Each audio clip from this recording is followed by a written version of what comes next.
Et salut à tous, c'est Duelman pour ma chaîne YouTube et aujourd'hui on se retrouve pour une petite démo des principales nouveautés de Windows 10 Mobile. Alors c'est encore la version preview, donc il y a des bugs, je vais vous les montrer pour certains juste après. Mais comme vous le voyez, j'ai deux appareils devant moi. Alors ici on a le Lumia 532 et ici on a le Lumia 435. D'ailleurs, si vous vous intéressez à ces appareils en tant que tels, je vous renvoie à la description, il y a un lien qui mène vers le test de ces deux appareils. Sur ces deux appareils, ici on a Windows 8.1 et ici, Windows Phone 8.1 et ici on a Windows 10 Mobile en version preview.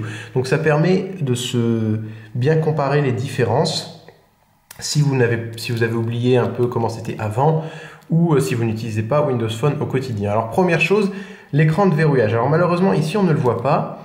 Mais les notifications seront interactives, c'est-à-dire que là j'en ai une de notification, mais je ne peux pas cliquer ou y accéder. Ici, sous Windows 10 Mobile, ça sera possible. Alors là, j'ai pas de notification, mais ça sera beaucoup plus interactif qu'actuellement. Voilà. On déverrouille l'appareil. Alors tout d'abord, juste un petit détail, vous voyez que la réactivité, par exemple là du double tap, est à peu près égale. Les performances sont un peu moins bonnes sur la version preview de Windows 10 Mobile, mais c'est normal, ça risque de changer après quand la version finale arrivera. Donc voilà, première chose, vous voyez que on a un petit changement esthétique, c'est que Windows Phone, à travers une des mises à jour précédentes, avait introduit la possibilité d'avoir un fond d'écran, mais il se voyait que sur les tuiles. Alors attendez, je vais vous zoomer un peu. Il se voyait derrière les tuiles, c'est-à-dire qu'on avait un fond d'écran qui était visible uniquement sur les tuiles transparentes. Mais il y en a qui ne l'étaient pas du tout, comme par exemple ici Mix Radio, et on ne voyait pas le fond d'écran. Donc c'était original, mais c'était peut-être choquant pour certaines personnes. Ici, dans Windows 10 Mobile, Microsoft a introduit la possibilité de le mettre en fond d'écran plein. Donc vous voyez là, j'ai mis le même pour que vous puissiez comparer. Vous voyez là, en fait, on a le fond d'écran qui occupe tout l'espace, donc on n'a plus de noir derrière, et qui occupe également le côté droit. Si vous allez dans la liste de toutes les applications, vous voyez, on a toujours le fond d'écran derrière. C'est pas mal, mais si vous n'aimez pas, vous pouvez toujours changer ça. Vous allez simplement dans Paramètres, Personnalisation, on revient sur toutes les nouveautés là juste après, Start ou Démarrer, et là vous voyez, on peut choisir son fond d'écran, en cliquant sur Parcourir, on accède à toutes nos images, et on peut choisir Full, donc c'est-à-dire plein, complet, et là ça prendra tout l'espace disponible, et que les tuiles, donc c'est-à-dire comme avant, on avait sous Windows 8.1, ou alors pas de fond d'écran, voilà, comme avant. Moi je mets Full parce que j'aime bien, même si là je viens de perdre ma photo en faisant le réglage. Mais vous voyez, c'est possible et c'est plutôt sympa. Vous voyez qu'on a quelques changements esthétiques également. Si vous regardez en haut, c'est assez mineur, mais quand même, par exemple, là, sur les deux icônes qui indiquent que je n'ai pas de carte SIM, il y a quelques changements. Ici, le mode vibreur, la batterie également. Vous voyez que l'icône change un peu. Elle rappelle un peu celle qu'on avait sous Symbian, par exemple. Ça, c'est peut-être moi qui fantasme. On a également le multitâche qui change très légèrement, c'est-à-dire qu'avant, toutes les applications déjà utilisées étaient vers la gauche, comme ça. On pouvait toujours en fermer une en swipant vers le bas ou en cliquant sur la croix. Ici, c'est vers la droite, donc on arrive comme ça et puis il faut swiper vers la droite. Vous pouvez toujours les fermer en cliquant sur la croix, tchouk, ou toujours les fermer en les glissant vers le bas. Mais ça défile vers la droite et non plus vers la gauche. Voilà. Le tiroir des notifications et des réglages rapides change également un peu. La première différence, c'est que vous voyez, on a plus de réglages. Ici, on n'en avait que 4, qui étaient cependant personnalisables et un accès à tous les paramètres. Ici, on a juste une option développer qui affiche certains paramètres, plus de paramètres qui sont également personnalisables. Mais vous avez malheureusement plus, je trouve, l'accès à tous les paramètres. Il n'est plus si facilement accessible, mais vous pouvez toujours le trouver cependant ici. Ce qui nous mène d'ailleurs aux paramètres qui ont beaucoup évolué. Donc là, c'est pas la toute dernière version. Si vous utilisez Windows Phone, vous devez le remarquer. C'est pas la toute dernière version qu'on voit sur Windows Phone 8.1, mais ça donne une idée des changements quand même. Vous voyez ici, c'est complètement revu. Ici, on avait une liste avec tous les réglages entassés sans vraiment réelle logique. C'était un peu le bazar, je trouvais. J'ai jamais vraiment aimé ça. Si vous voyez mes tests d'anciens appareils Lumia, vous devez le remarquer. Et là, on a des choses beaucoup plus organisées, avec des catégories bien plus précises, ce que j'aime bien. Alors, vous voyez, il y a des trucs qui sont pas, des termes qui sont pas encore vraiment bien traduit, hein. On a display, battery avec un Y, enfin voilà, tout n'est pas fini, mais ça, bien sûr, ça sera corrigé d'ici la version finale de Windows 10 mobile. Mais bon, voilà, ça pour moi c'est que du bon, ces petits ajustements dans les paramètres. Le clavier a également été légèrement revu. Comme vous le voyez déjà, on n'a plus les touches en bas, elles se retrouvent en haut sous Windows 10 mobile, ce qui est pas mal, mais je ne sais pas si ça change vraiment de bonne manière les choses. Le clavier a été revu notamment pour la saisie vocale, qui est désormais améliorée à travers le micro. Enfin la saisie vocale quoi. Et vous avez une petite nouveauté, je vais vous zoomer un peu pour que vous voyez mieux. C'est ce petit point là qui permet de naviguer entre les mots. Alors si par exemple j'écris salut avec 2 L, voilà, et je veux le corriger, soit je peux entre guillemets m'amuser à aller cliquer là, mais c'est pas très pratique. Vous avez ce petit curseur, vous appuyez dessus, et en fait vous pouvez vous déplacer dans le mot comme ça pour aller effacer votre lettre.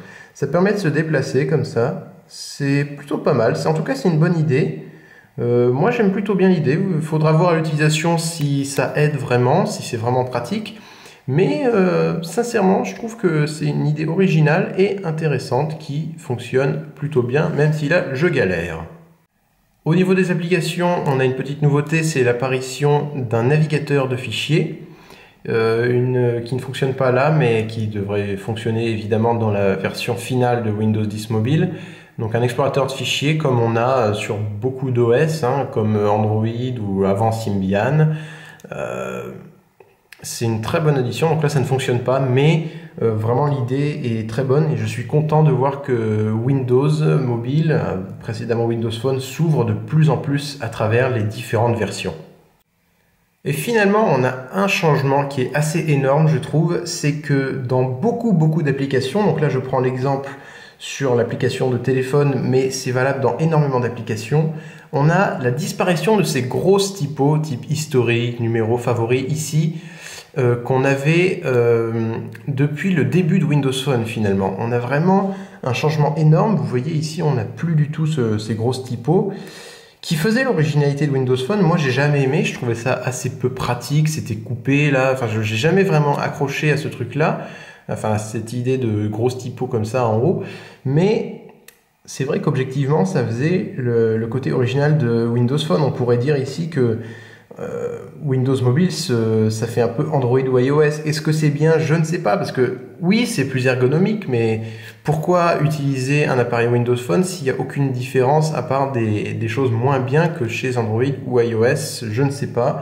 Si vous voulez me donner votre avis là-dessus, ça me ferait très plaisir que vous me le dites dans les commentaires. Alors on a des applications qui changent de façon très bonne, très intéressante je trouve, c'est par exemple la calculatrice. Vous voyez, il y a quelques changements esthétiques là, qui ne changent pas radicalement l'expérience, mais par exemple la calculatrice, ici on a une calculatrice standard, donc comme avant, mais on a aussi une calculatrice scientifique, donc avec plein de fonctions et également par exemple qui gère les priorités, c'est pas mal du tout.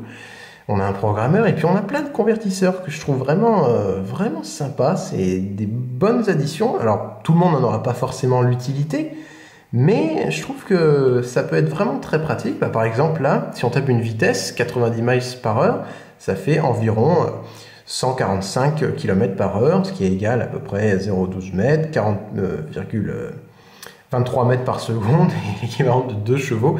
Je trouve ça vraiment pas mal, et dans beaucoup d'applications on retrouve ce genre d'amélioration, de petits détails qui font que Windows Mobile a un côté beaucoup plus intéressant et beaucoup moins austère également que Windows Phone 8.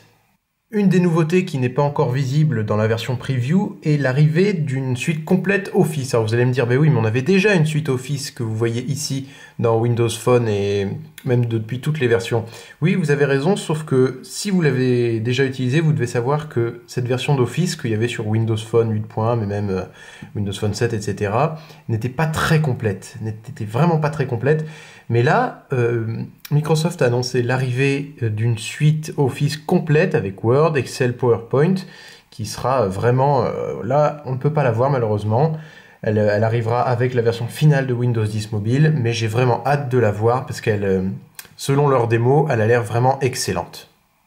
Je vous parlais de bugs en début de vidéo, c'est vrai qu'il y en a quelques-uns, il faut bien l'admettre, mais c'est normal, hein, c'est encore une version preview, donc c'est comme une version bêta. Mais par exemple, moi j'ai un bug assez amusant, c'est que si je si j'appuie sur une des touches en bas, quelle que soit la durée, si c'est rapidement ou longuement, regardez en haut à gauche de l'écran. Vous voyez, j'ai un pointeur qui s'affiche sur toutes les touches.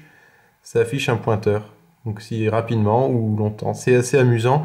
J'ai d'autres bugs assez gênants. Il y a des trucs qui se lancent pas, des applications qui ne se lancent pas, comme on l'a vu, comme le navigateur de fichiers. Il y a Cortana qui est toujours accessible avec le bouton recherche ici, qui se lance pas toujours. Là, ça se lance, mais ça se lance pas toujours. En plus, c'est assez lent à se lancer. Et il y a par exemple dans la liste des applications ici, vous voyez, il y a des carrés comme ça avec rien d'écrit ou des choses comme ça qui sont pas du tout logiques. Donc il y a des bugs qui sont assez gênants à l'utilisation. Mais cependant, si vous souhaitez installer cette version preview de Windows 10 Mobile sur votre smartphone Lumia, c'est possible à partir du moment où vous avez 8 Go de mémoire interne. Donc c'est quasiment tous les Lumia, voire tous les Lumia sous Windows Phone 8. Si vous voulez que j'en fasse un tuto vidéo, je peux le faire. Dites-le moi dans les commentaires et je le ferai si vous en faites la demande. Voilà, mais en tout cas, j'espère que cette vidéo vous a plu. Si elle vous a plu, n'hésitez pas à mettre j'aime ou à poser des questions en commentaire si vous en avez besoin. Et en tout cas, merci et je vous dis à bientôt.